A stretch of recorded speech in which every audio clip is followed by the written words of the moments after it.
আসসালামু আলাইকুম। আপনারা স্ক্রিনে যে কম্পোনেন্টসটি দেখতে পাচ্ছেন এটি স্ক্রল কম্প্রেসর। তো এই কম্প্রেসরের 3টি পোর্ট, এটা সাকশন পোর্ট আর এটা ডিসচার্জ পোর্ট আর আরো একটি পোর্ট আছে, এটি হচ্ছে ইভিআই পোর্ট। তো আজকের ভিডিওতে ইভিআই লাইন কেন ব্যবহার করা হয় এবং ইভিআই লাইন কি তাই আপনারা জানতে পারবেন। তো ইভিআই এর ফুল মিনিং হচ্ছে ইনহ্যান্সড ভেপার ইনজেকশন।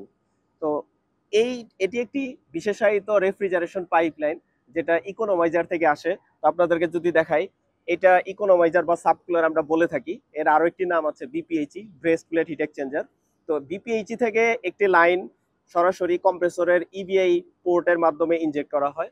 আমরা যখন বিআরএফ আউটডোর ইউনিটটি লো অ্যাম্বিয়েন্টে রান করাই, অর্থাৎ -5, -7 অথবা -20 পর্যন্ত, তো এই ধরনের অ্যাম্বিয়েন্টে যখন আমরা বিআরএফ আউটডোর ইউনিটটি রান করাই, তখন সাকশন লাইনে রেফ্রিজারেন্টের ডেনসিটি এবং তাপমাত্রা কম থাকে। এই সময়ে ইভিআই লাইনের মাধ্যমে অতিরিক্ত ভেপার ইনজেক্ট করে কম্প্রেসরের ম্যাস ফ্লো বজায় রাখা হয়।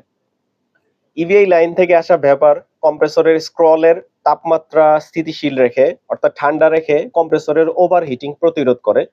এতে করে কম্প্রেসর ইফিসিয়েন্টলি কাজ করতে সক্ষম হয়, সিওপি বেড়ে যায়।